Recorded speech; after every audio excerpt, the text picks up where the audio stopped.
दत्तूला त्या रहस्यमय कपाटातल्या आत जाणाऱ्या खोलीचा शोध लागला होता. परंतु एकट्याने त्या खोलीत जायची त्याची छाती झाली नाही आणि तो तडक आपल्या खालच्या मजल्यावर आला. दुसऱ्या दिवशी सकाळीच त्याला जबडे सॉलिसिटरांकडे जायचे होते. त्यामुळे सकाळी सकाळी तो आवरून जबड्यांच्याकडे गेला. तो विचार करत होता की जबडे जर माझ्याशी इतक्या अनौपचारिकपणे वागत होते तर मी तरी संकोच कशासाठी बाळगावा. जबड्यांबरोबरच दत्तूचा नाश्ता झाला. जबड्यांचं स्नान वगैरे होईपर्यंत तो आसपासच्या भागातून एक चक्कर मारून आला आणि मग ते दोघं मिळून जबड्यांच्या ऑफिसात गेले. गोविंदराव दस्त या नावाची मोठी फाईल जबड्यांनी कपाटातून काढली. खरेदी खतं, सणदा, सावकारीचे व्यवहार, सरकार दरबारचे उतारे, कोर्टात चालू असलेल्या केसेस, हुकूमनामे, जप्त्या, शेअर्स, लोकांची येणी, सरकारी देणी. जबडे एक एक कागद उलटत होते, दत्तूला वाचून दाखवत होते आणि आजपर्यंत 500 रुपयाची नोट न पाहिलेला दत्तू लाखोच्या प्रॉपर्टीचे इतके कागद पाहून त्याचं डोकं भणभणायला लागलं होतं. त्याला त्या वाचनामधलं एक अक्षरही कळलेलं नव्हतं. शेवटचा कागद वाचून झाला आणि जबड्यांनी फाईल मिटली तेव्हा जबड्यांना दत्तू म्हणाला, वकील साहेब, मला माफ करा. तुम्हाला माहीत आहे की मला यातलं अक्षरही समजलं नाही. तुम्ही वाचलेलं सर्व काही अगदी माझ्या डोक्यावरून गेलं. पण मला एक सांगा वकील साहेब, हे सगळं माझे आजोबा स्वतः पाहत असत का, की हे सगळं पाहण्यासाठी दुसऱ्या कुणाची व्यवस्था होती? मग जबडे सांगू लागले, दत्तोपंत, अहो त्यांना कल्पना होती. हे सगळे व्यवहार त्यांना येतही असत आणि मनात आणलं असतं तर ते स्वतः सर्व काही करू शकले असते. अहो तुमचे आजोबा म्हणजे मोठा विलक्षण माणूस. पण दत्तोपंत, त्यांना इकडे लक्ष द्यायला वेळच नव्हता. ते नेहमी त्यांच्या छंदात, त्यांच्या दुनियेत मग्न असायचे. त्यांनी सर्व काही माझ्यावर अगदी बिनदिक्कतपणे सोपवलं होतं. अगदी 8-10 दिवसां मिळून काही काम निघालं तर मीच त्यांना भेटायला येत असे. काही सह्या वगैरे लागल्या किंवा काही अडचण आली तरच आमची भेट होत असे. मग दत्तू म्हणाला, वकील साहेब, मी जर हीच व्यवस्था पुढे चालू ठेवली तर? म्हणजे आजोबांनी जसं तुम्हाला नेमलं होतं तसेच इथून पुढचे सगळे व्यवहारही तुम्हीच पाहू शकाल का? मग वकील म्हणाले, अहो मला आनंदच होईल. आणि एक गोष्ट लक्षात घ्या दत्तोपंत, मला नेमल्याचा तुम्हाला अगदी पश्चाताप होणार नाही. मग दत्तू म्हणाला, वकील साहेब, एक खाजगी गोष्ट विचारतो. मला सांगा, तुमचा आजोबांशी किती वर्षांचा परिचय होता? आणि हे वाक्य ऐकताच जबड्यांची नजर जराशी सावध झाली. दत्तोपंत, गेली 15 वर्षे मी त्यांचा कारभार पाहतो आहे. मग दत्तू म्हणाला, साहेब, हा व्यावसायिक परिचय झाला. त्याच्या पलीकडे तुमचे आणि त्यांचे व्यक्तिगत संबंध कसे होते? वकील साहेब, अहो माझ्या स्थितीची कल्पना करा. एकाएकी डोक्यावर हा सोन्याचा पाऊस पडला आहे. जेमतेम हातातोंडाची मिळवणी करणारा मी एकाएकी अचानक असा ऐश्वर्यात, शानो शौकतमध्ये लोळत आहे. पण माझा उपकार करता मला सर्वस्वी अज्ञात आहे.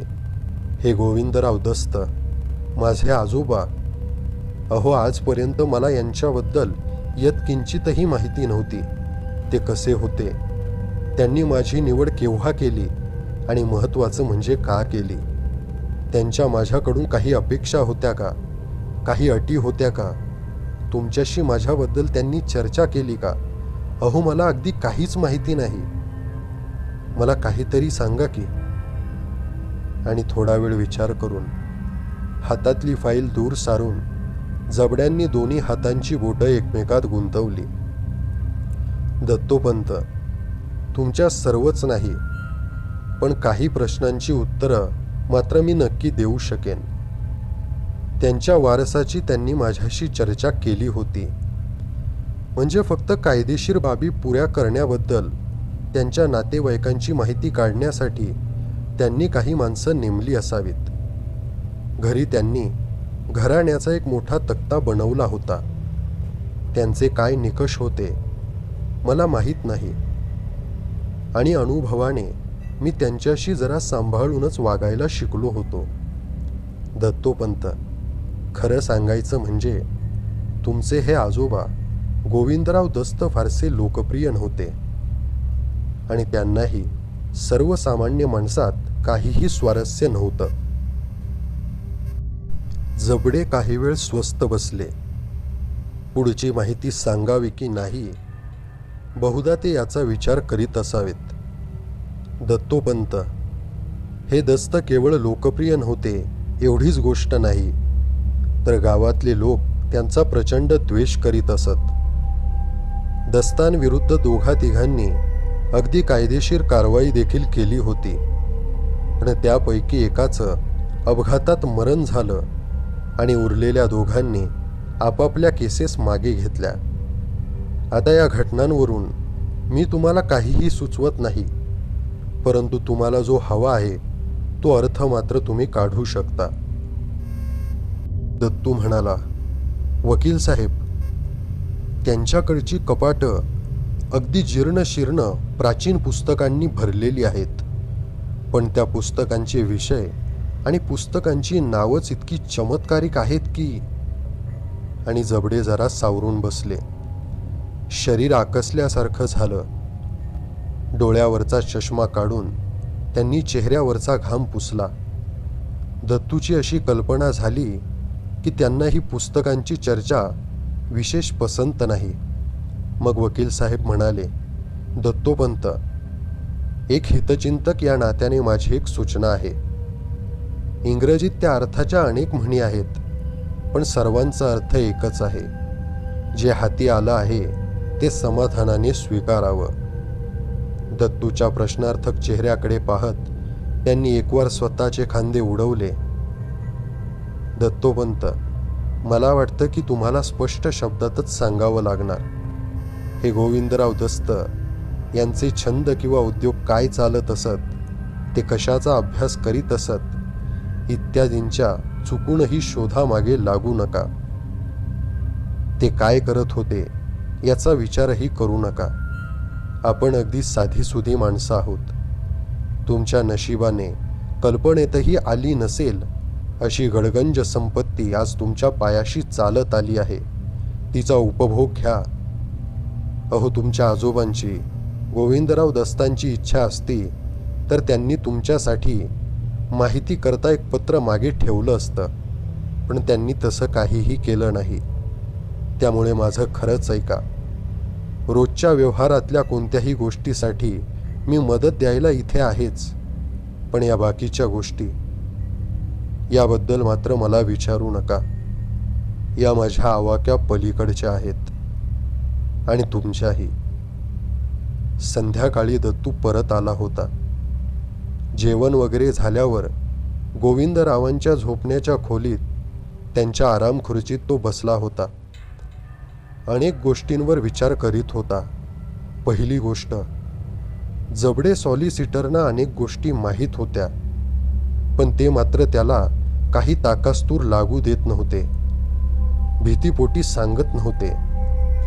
पण कुणाची भीती? आजोबांची? जे आजोबा मृत होऊन 6च्या वर महिने होऊन गेले होते, त्या आजोबांची भीती?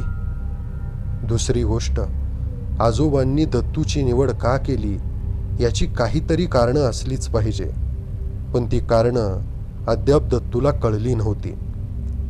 कदाचित ती कारणं आजोबांनी त्या वंशवेलाच्या तक्त्यावर नोंदवली असतील. हो, तो तक्ता शोधून काढायला हवा. तिसरं कारण, त्याला आपल्या आजवर अज्ञात असलेल्या अशा काही नातेवाईकांची माहिती मिळेल. चौथी गोष्ट, आजोबांची पुस्तकं चाळली पाहिजेत.